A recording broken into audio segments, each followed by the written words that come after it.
Hello everyone, my name is Dr. Joel Rosen. I am the Adrenal Fatigue Recovery Ninja, and I want to welcome you back to another Facebook Live Adrenal Fix Styles. This is totally spontaneous.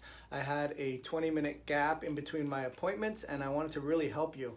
On what we're going to be talking about is adrenals, stress, blood sugar, and anxiety. So how many of us that are watching this video have dealt with a lot of stress between work and family and bills and demands and children, and just being overwhelmed with so many stimulants to have to deal with stress?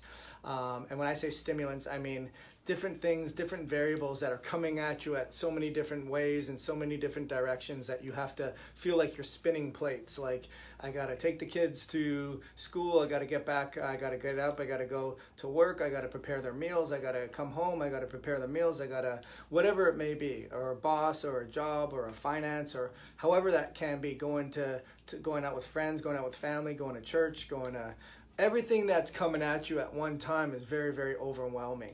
And that's a stress. Stress can also be inflammatory. Stress can be infections. Stress can be traumas. But we're talking about psychosocial stressors for the case study here.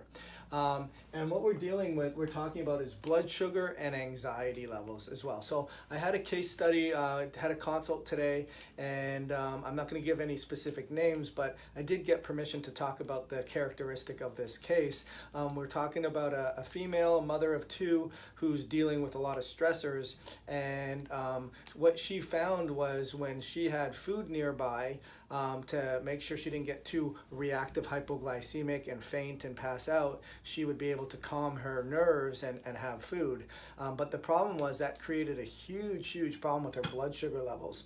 And so I had an epiphany, and I wanted to share that with you, and that's why they call me the ninja. So anyways, we wanted to talk about blood sugar levels and cortisol. So when we have cortisol spikes from stressors, what it does is it pumps glucose into the bloodstream. So it has that glucose levels go higher into the bloodstream.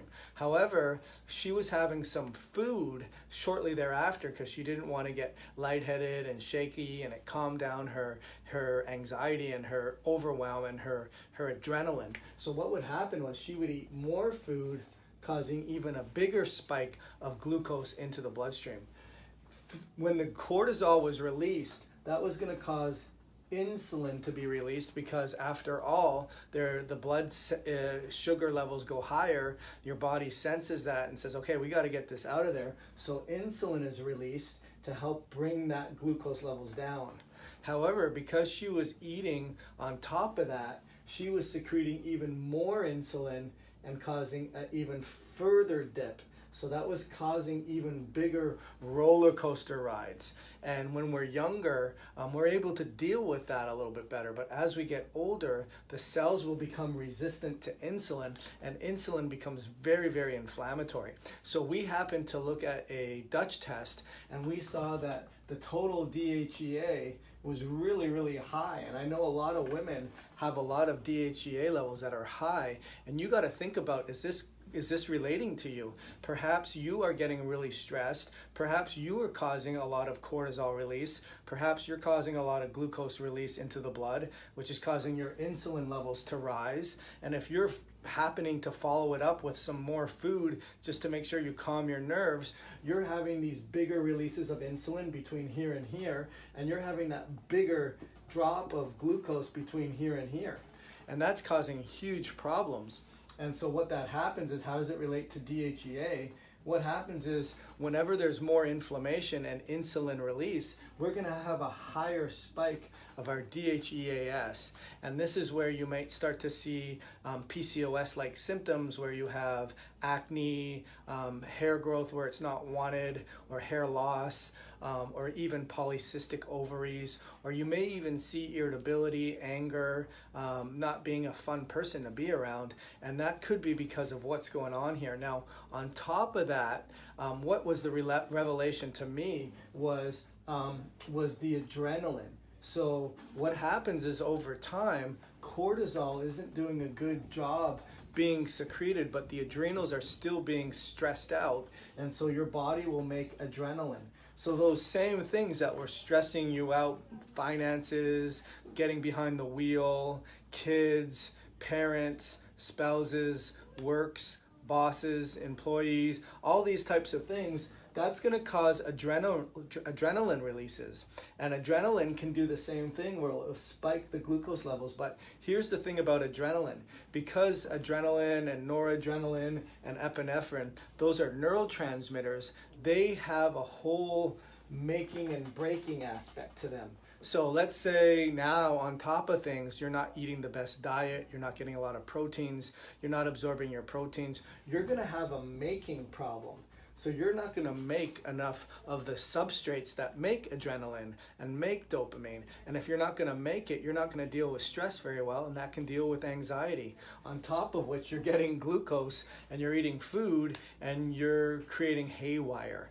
The other aspect about this is breaking it down. You may be one of those people who once adrenaline or cortisol or epinephrine or dopamine is released repeatedly from the stressors, and you're not making them effectively through either absorption issues or being worn out and not being able to make them, or even not having the right raw materials. Now you may also have a genetic predisposition, and that's where MTHFR, that's where CMOT, that's where PEMT or PNMT, MAO, A or B. That's where all those things are going to come into play, where you might actually get rid of the dopamine or adrenaline too quickly, or you might not get rid of it quick enough. And that can create real perfect storms. So I want you to start to think about it differently. When you get stressed out, and what I told this lady was, I said, listen, when you get stressed out,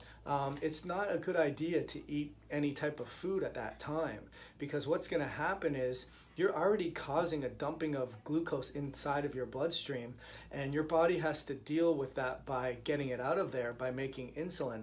But if you go ahead and eat something, and usually what do we crave? We crave something sweet, something that's something that makes us feel good, like a carb-based fuel, and then that causes that sugar levels to spike even further. And this was someone whose fasting glucose was over 100 even after a full night's fast, and this is why. And so what happened in this case was this person was put on a bunch of different hormones and progesterone and testosterone and DHEA, and that created a whole nightmare of problems, when ultimately the problem was not controlling the glucose, eating more carbs, having an even bigger insulin spike, causing the cells to not listen to insulin so much anymore, causing problems with dopamine not being produced optimally or not being broken down optimally, and then throw on top of that hormones and pregnenolone or progesterone or DHEA. So it just became this whole ball of yarn that we got to like pull on a little bit here and a little bit here and a little bit here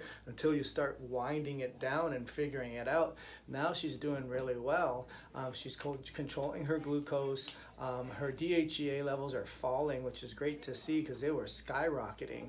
And we are doing a really good job of trying to get off the hormones, because the problem wasn't with the hormones. She was making plenty of hormones, and that's what happens with a lot of doctors is they say, oh, I'm a functional medicine doctor, you're a female, you have hormonal problems, let's put you on hormones. And you know what, it's not like it falls out of the sky and hits you on the head and all of a sudden you have a hormone problem. There's life that happens in between all of that stuff, and that's what you really need to get down to the brass tacks. So anyways, I see a couple people on here that I really like. Jenny Hansen, I hope you're doing well. I see that you're loving life and getting great pictures. I'd like to see more pictures. And Melissa, I see that you're doing well. I know you asked me a question the other day, Melissa, about something. If you want to repeat it, I'm sorry, I've been so swamped. I have a 15-minute window, like I said, and I can answer your questions here. I will be posting this also on, what I've been doing a lot lately is posting these videos on YouTube and helping people get some information on YouTube. So if there's no questions, what I'll do is I'll just I think I'm going to keep this on the diagram here because it's a really, really complicated concept. But I think it could be life-changing for those that fit this bill, meaning I have adrenal problems, I get stressed out often, I deal with anxiety, my blood sugar is never really stable, I think I'm reactive hypoglycemia, I do have some panic problems, and I've taken hormones. I mean, that's you know, everyone who's probably, you know, ever had a problem with the adrenals and thyroid and hormones and bioidenticals and liver and all of the above. So hopefully you found this helpful, and that's all I got for you. So I'll talk to you guys later.